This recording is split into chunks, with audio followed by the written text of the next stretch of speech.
Di balik lembah yang sepi terletak sebuah desa kecil bernama Mantewe. Desa yang dikelilingi bukit hijau dan hutan yang lebat, menyimpan kesunyian yang panjang. Hidup berjalan perlahan, seolah waktu enggan beranjak. Warga yang hidup sederhana namun dibayangi rasa takut dan ketidakpastian.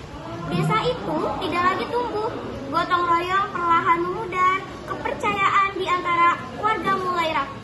Ada sesuatu yang disembunyikan di balik sunyi hutan dan wajah tenang kepala desa. Hingga pada suatu hari, sekelompok mahasiswa dari Universitas Nusantara datang dengan semangat muda dan hati yang tulus. Mereka membawa harapan yang baru, ingin membantu, ingin belajar, dan ingin menumbuhkan kembali semangat gotong royong yang telah lama hilang.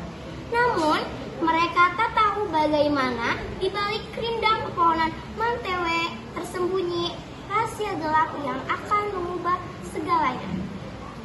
Meja kayu panjang, kursi lusuh, di dinding tergantung foto presiden dan wakil presiden. Pak Lurah duduk dengan gaya arogan, mengenakan batik mencolok, cincin besar di jari. Ani, sekretaris desa, duduk di depan. Terlihat gelisah, sering menunduk sambil memegang map berisi dokumen.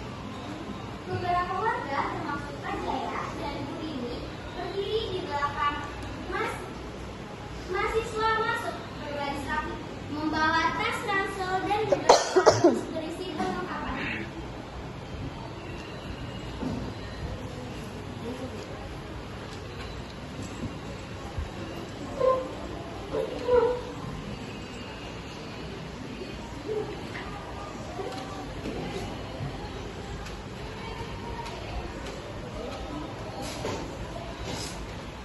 Assalamualaikum warahmatullahi wabarakatuh. Kami mahasiswa dari Universitas Nusantara. Kami datang ke desa ini ingin melaksanakan program KKN selama 1 bulan. Kami ingin membantu warga dengan kegiatan sosial, pendidikan, kebersihan, dan pembangunan kecil-kecilan. KKN ya? Desa ini baik-baik saja. Kalian tidak perlu repot-repot datang. Kita juga tidak perlu orang luar untuk mengurus desa.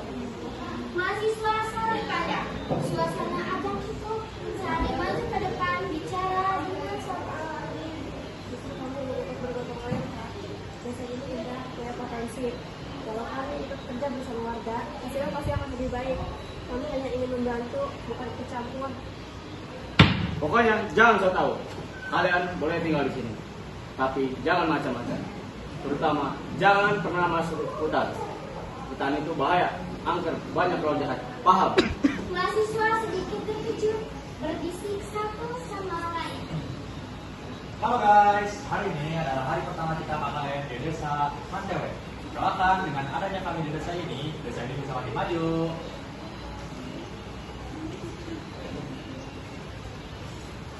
Selamat datang anak dan takut. Warga banyak yang mendukung kegiatan kalian. Kami senang ada yang mau peduli dengan desa kami. Kalian jaga diri baik-baik, jangan banyak bercampur. Ani buru-buru keluar ruangan. Suasana kerja berubah kecil. Menjadi isyarat agar mahasiswa segera pergi. Mahasiswa pun berpamitan, lalu berjalan ke arah luar. Mereka tinggal di sebuah rumah sederhana milik keluarga yang dipindahkan sebagai posko. Papan tulis kecil, kitab Al-Quran, dan beberapa dus perbekalan mahasiswa. Mahasiswa duduk lesehan sambil membereskan barang bawaan. Suasana lebih santai, tapi wajah mereka masih teringat jelas ucapan Pak Lurah. Pak Lurah kenapa tadi marah-marah ya? Bukannya senang? Orang macam itu biasanya dengan mengikuti segala melarang masuk hutan segala, wasit akal. Teman-teman, kalau saja dulu kalian dan kita datang untuk membantu warga. Kalau kita tunjukin kerja nyata kita, warga pasti bakal percaya. Ya, tapi kan kita juga harus hati-hati. Kurasa kan Lurah tadi mencurigakan, kayak ada yang disembunyiin. Yang penting pada aku jalan biar nanti banyak orang yang tahu kalau kita mahasiswa bisa memperbaiki desa ini.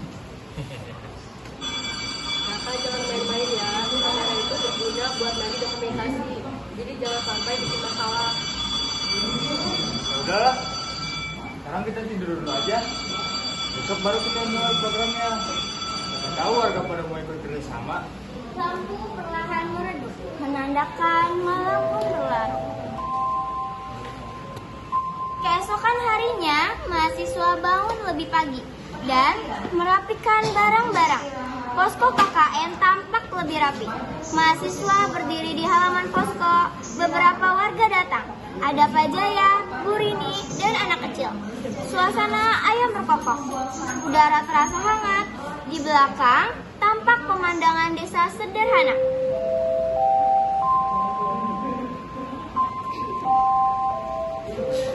Assalamualaikum warahmatullahi wabarakatuh.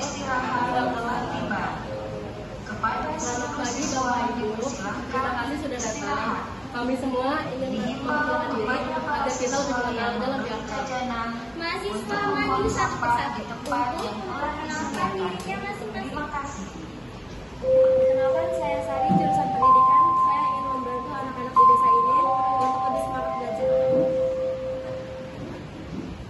Kenalkan Pak, Bu, nama saya Budi. Saya dari jurusan kesehatan. Saya bisa membantu soal kesehatan, kebersihan, dan pola hidup sehat.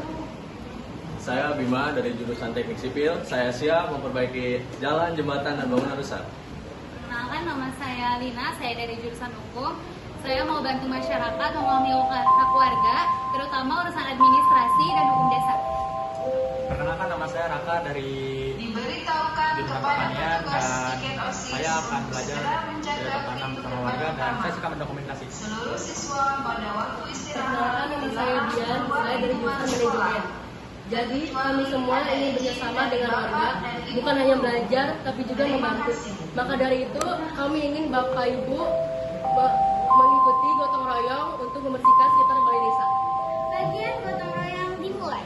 Warga dan mahasiswa bersiap untuk gotong royong. Ada yang membawa sapu, gunting, dan ember. Anak-anak ikut membantu dengan ceria.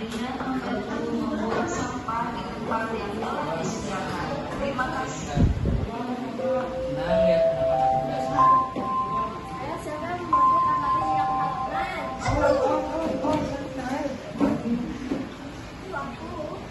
Pak, bagian belakang posko banyak yang tinggi. Biar saya sama Raka bersihin di sana ya. Siap, sekalian kalau misalnya ada lahan kosong, saya akan bisa. Suasana ramai dan kompak. Warga dan mahasiswa bekerja bersama. Sari mengajar anak-anak membaca. Semua tertawa kecil. Suasana hangat. Sementara mahasiswa bekerja. Beberapa ibu-ibu menyiapkan makanan di dapur dan bersuara. Sekarang kita masak sayur lodeh sama tempe goreng aja ya. Sekalian buat makan bersama anak-anak KKN. Iya, biar mereka ngerasain masakan desa juga. Mereka kasihan kerja sampai keringetan. Di sisi lain, Sari mulai mengajar anak-anak menulis dan berhitung di tikar depan posko. Anak kecil tertawa senang. Sementara itu, aroma masakan mulai tercium. Mahasiswa dan warga berkumpul di bawah pohon besar.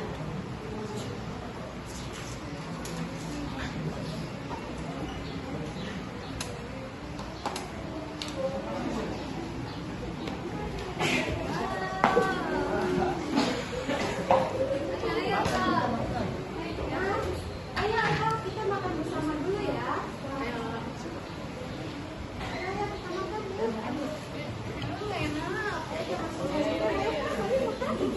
Semua duduk di tikar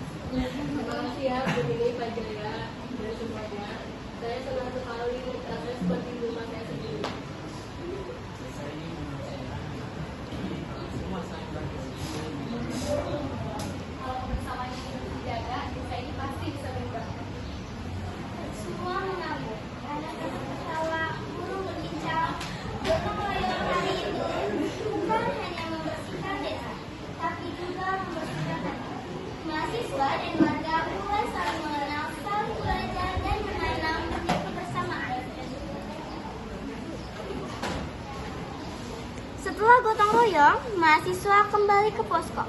Suasana posko sore menjelang malam. Mahasiswa duduk santai sambil berbincang. Seketika Bu Rini datang, tergesa-gesa. Wajah yang panik. Suami saya sakit parah. Dia tidak ada di rumah. Tolong segera. Ya Allah, kita harus segera ke rumah Bu Rini. Ini harus segera tolong. Tunggu. Jangan ramai-ramai. Rumah saya sempit. Cukup satu orang saja. Bukankah di sini ada satu anak kesehatan? Kebetulan Bu Rini lagi keluar, Ibu. Sendiri. Sudah mau malam, Bu. Ya saya aja, kalau saat ini saya bisa bantu. Serius. Tapi ya udah kalau mau nanti ambil tandanya, nanti kalau setengah jam mau sampai nanti kami susul. Ya, aku mau sekalian dokumentasi juga, siapa tahu bisa jadi pelajaran buat warga lain. Raka, kirim kamera kamu ya. Ya boleh nih, sekalian dokumentasi di sana ya. Bu Rini jalan duluan, agak terburu-buru. Lina membawa tas P3K berjalan agak tertinggal sambil merekam. Suasana berubah gelap. Suara jangkrik. Jalan desa semakin sepi. Kamera di depan terlihat sama. Halo guys, kali ini dokumentasi lapangan dan aku lagi jalan ke rumahnya Bu Rini yang ada kesehatan darurat. Lina menoleh ke depan, melihat Bu Rini sudah jauh di depan. Bu Rini jangan cepat-cepat, tunggu saya Bu. Tidak ada jawaban. Lina mulai menoleh kecil. Tapi tiba-tiba terdengar suara rumput bergeser dari arah hutan di samping jalan. Ia berhenti, menoleh ke kiri, ke kanan. Akhirnya menoleh ke kanan. Akhirnya menyorot semak-semak. Hei, apa itu? Oh, cuma kucing lagi jantungan aja. Kucing berjalan masuk ke hutan. Lina menatap ke arah hutan yang semakin gelap. Ia menelan ludah, tampak takut, tapi rasa penasaran lebih besar. Katanya hutan itu angker. Emang ada apa sih di dalam sana? Jadi kepo. Kalau lihat sebentar, nggak apa-apa kali. Lina melangkah perlahan masuk ke hutan, mengikuti arah kucing. Suasana makin keras. Setelah beberapa langkah dan di tengah-tengah hutan terlihat gubuk reot di tengah hutan dengan cahaya samar dari dalam. Lina berhenti dengan wajah yang tegak. Oh, ada gubuk di tengah hutan. Di kampungnya juga nyala. Ada orang. Ia mendekat perlahan, mengintip suara papan gubuk. Kamera menyorot isi gubuk, bukan kaos plastik putih, kardus, botol kimia. Lina menutup mulut dan terkejut. Itu sabu. Jadi ini yang disembunyikan. Tiba-tiba terdengar suara langkah kaki cepat. Belakang, rumput bergeser keras. Lina menoleh panik. Kamera berguncang. Seketika muncul pria yang kurang jelas mukanya. Tampak mengungkap mulut Lina dengan tarik. Lina merontak, teriakannya teredam. Kamera terjatuh ke tanah, masih merekam bayangan samar pria menyeret teriak ke dalam suara jangkrik dan agak makin keras. Posko PKN malam itu, suara jangkrik dan kuda terdengar. Mahasiswa duduk gelisah. Jam sudah lewat setengah jam sejak Lina berangkat. Dia mondar-mandir gelisah.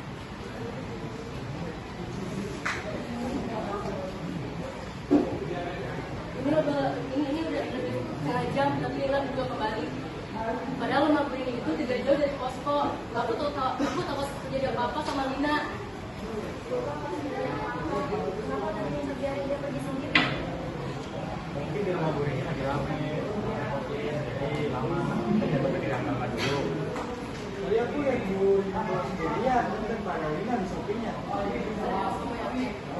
Iya, aku sangat yakin. Tadi aku lihat dari restoran.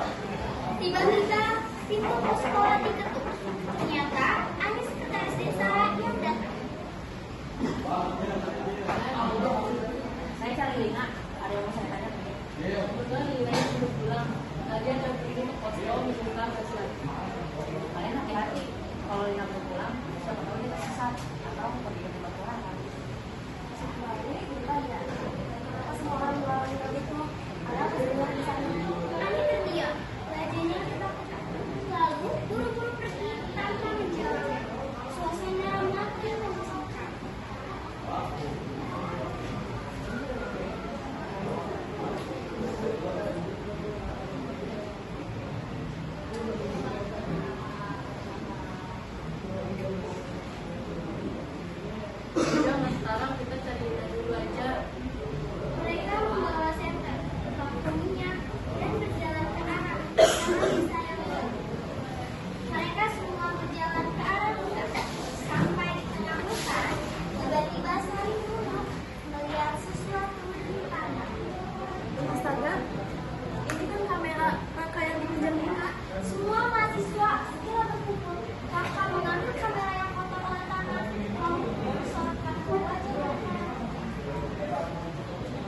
Motornya masih nyala, masih merekam.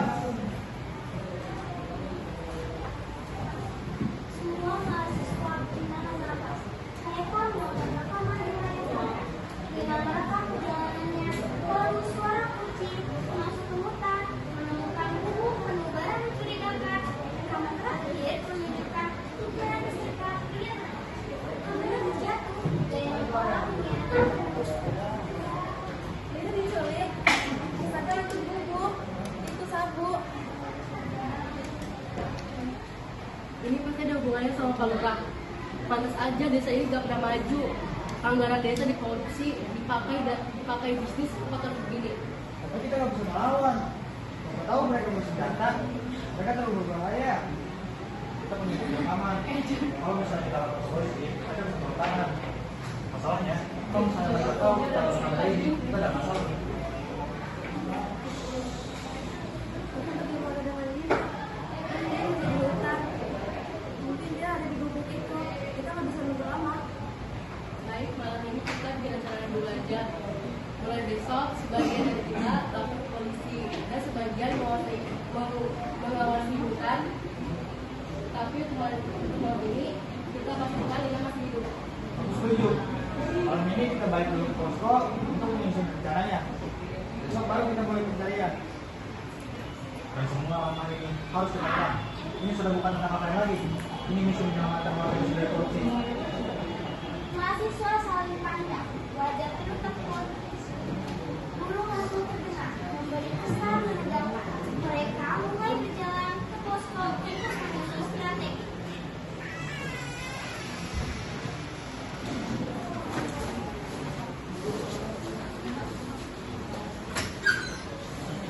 Semua mahasiswa tegang melihat menemukan kamera Lina. Mereka menonton rekaman Lina yang terlihat berjalan ke hutan, wajah panik, lalu kamera terjatuh.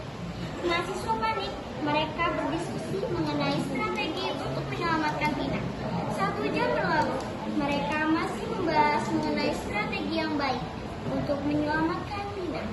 Suasana tegang, tiba-tiba terdengar suara langkah kaki dari aula luar posko. Semua terdiam dan waspada. Pintu posko berdiri terbuka dan Lina pun masuk.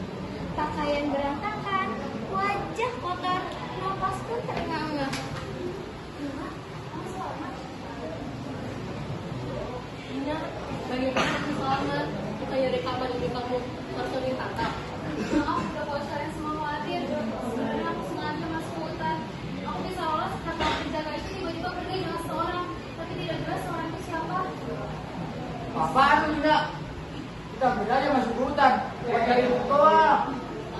Aku sengaja, karena aku harus pastiin apa yang sebenarnya terjadi di hutan itu. Dan kamera itu, aku sudah merekamnya dari awal. Jadi lu sengaja main-main keluar malam-malam gini. Lu tahu gak? Kita semua akan jadi korban kepanikan. Aku tahu resikonya. Ada sesuatu yang kalian nggak tahu. Sebenarnya sebelum KKN, dosen pembimbing udah curiga kalau ada peredaran narkoba di sekitaran sini. Dan beliau memberitahu untuk mengumpulkan bukti. Makanya aku sengaja jadi korban dan bawa kamera itu supaya bisa tolong di dalam. Jadi selama ini kamu udah tahu. Bahkan sebelum sampai di desa ini. Iya. Kenapa kamu nggak cerita di awal kita? Kita kan kita bisa ada tempat baru.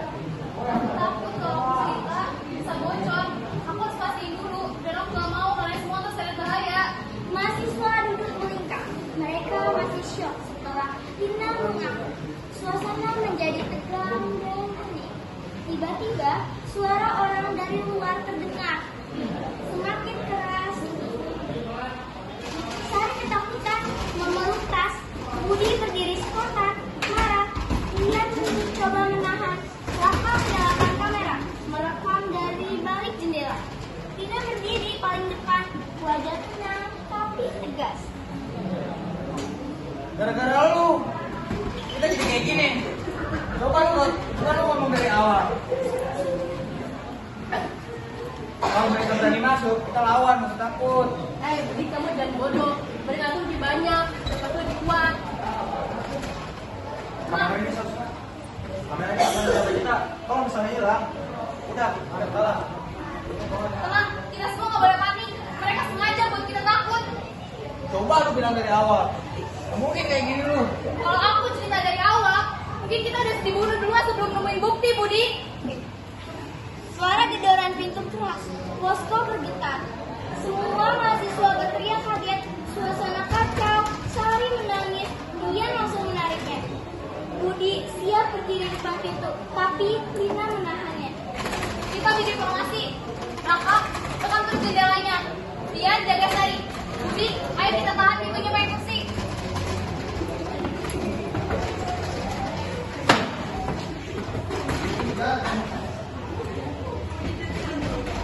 Pintu hampir jebol. Tiba-tiba terdengar suara siren polisi dari kejauhan. Mobil polisi mendekat. Suara orang luar langsung panik. Terdengar mereka berlari kabur ke hutan.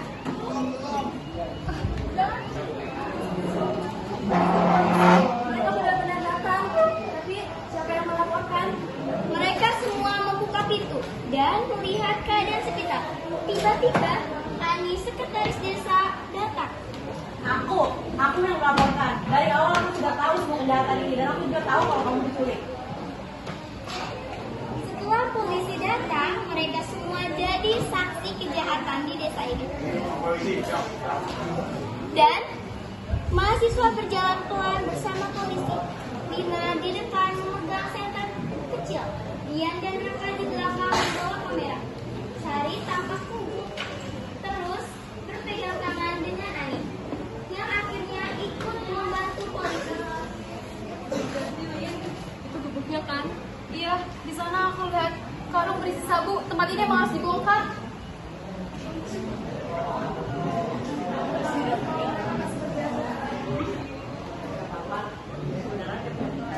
Dari awal aku pengen melawan dia, tapi baru ada yang berani. Polisi memberi isyarat tangan. Polisi menghadap ke sisi kanan bukit. Mahasiswa menahan nafas. Suara dari dalam bukit terdengar. Orang tertawa. Banyak sabu di dalam.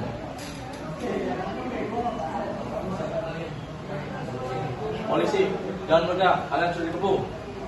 Tiba-tiba pintu gubuk terbuka.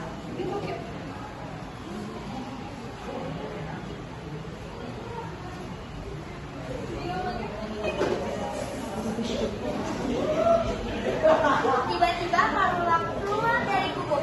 Wajah marah membawa pistol kecil. Mahasiswa terperangkap. Ani menampaknya dengan air mata. Berani sekali kalian. Ingat, desa ini tidak akan maju. Pak, selama ini uang desa kemana? Warga miskin, sekolah rubuh, jalanan rusak, semua karena uang Pak. Brengsek. Diam kamu Ani. Atau enggak, kamu yang mati pertama. Brengsek. Mahasiswa panik. Sari menjerit. Polisi siap menembak. Lina maju perlahan menyatakan tajam. Lepas. Woi, Pak Lurah, semuanya udah berakhir. Kamera ini merekam semuanya. Bukti sabu, ancaman Bapak, gak ada lagi jalan keluar. Saya menganggap semua polisi tidak pernah maju, dikuasai sama orang yang semata. Paru raja penuntut. Wajah hancur. Ani menangis. Warga yang ikut menonton dari belakang. Pas. Ya. Mahasiswa berpelukan lega. Sari gemetar. Lina terus merekam. Wajah penuh haru. Ia menatap bukit dengan mata berkaca-kaca. Terima kasih. Kalau bukan karena kalian, desa ini tuh akan pernah bebas.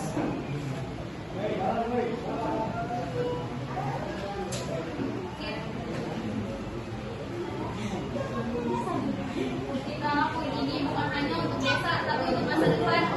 Karena kebenaran harus selalu menang. Ketika malam panjang itu berakhir, desa Mantewe kembali bernapas tenang. Kepala desa yang selama ini menuntut kebenaran telah dibawa oleh pihak yang berwajib. Dan untuk pertama kalinya, warga bisa berjalan tanpa rasa takut. Saudara-saudaraku, berkat anak mahasiswa dan mahasiswa ini kita dapat melihat cahaya baru. Dan desa akan kembali pakai mobil kita, jalanan, sekolah akan diperbaiki. Desa ini nggak akan lagi jadi desa yang sendiri. Warga bertepuk tangan, mahasiswa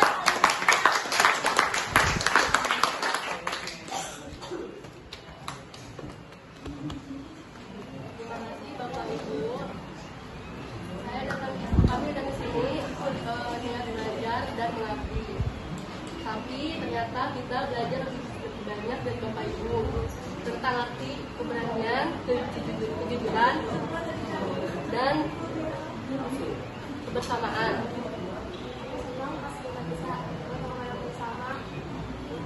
Membersihkan jalan, terus membantu mengajar anak-anak.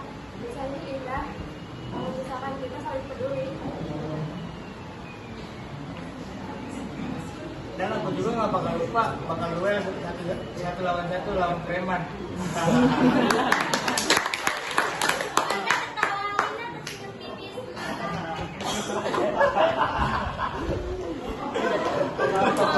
Maaf kalau tindakan membuat kalian khawatir. Aku lakuin ini untuk kebenaran. Aku bangga kita bisa lewat ini bersama. Dan semua ini akan saya upload ke sosial media, bukan hanya untuk KKN, tapi juga untuk membuktikan bahwa bahasa seperti kita dapat memberikan perubahan pada desa ini. Semua bersuara untuk bertepuk tangan.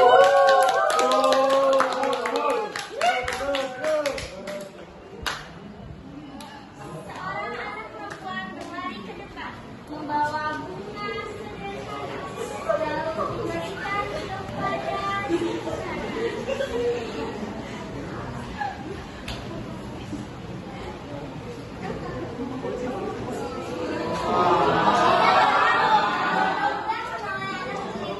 semua mahasiswa dan warga bersyukur.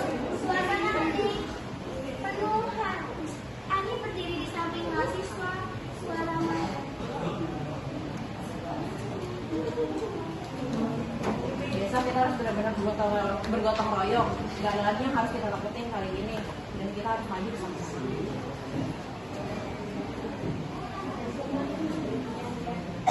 Itulah Pancasila, gotong royong, kejujuran, dan rasa peduli. Di depan desa yang kini tampak bersih dan hidup, para mahasiswa berdiri berdampingan dengan warga, tersenyum, saling berjabat tangan, dan mengucapkan terima kasih. Bukan sekedar ucapan perpisahan, tapi janji bahwa semangat gotong royong akan terus dijaga. Hutan yang dulunya dibilang angker, kini menjadi tempat menanam pohon yang baru. Menjadi simbol perubahan dari gelap menuju terang, mahasiswa Universitas Nusantara itu pun kembali ke kota, membawa cerita, pelajaran, dan keberanian yang tak pernah terlupakan. Mereka datang bukan hanya untuk belajar, tapi juga mengajarkan makna kemanusiaan dan kebenaran. Dan warga Mantewe, mereka kembali bekerja, bertani, membangun, dan menata hidup yang baru tanpa bayang ketakutan. Kini, desa kecil itu di antara bukit dan hutan menjadi tempat yang damai, tempat di mana kebaikan akhirnya menang. Dari desa yang dulunya sunyi, lahir kisah tentang keberanian, persaudaraan, dan harapan. Karena sebesar apapun gelapnya rahasia, selalu ada cahaya yang siap menuntun manusia menuju kebenaran.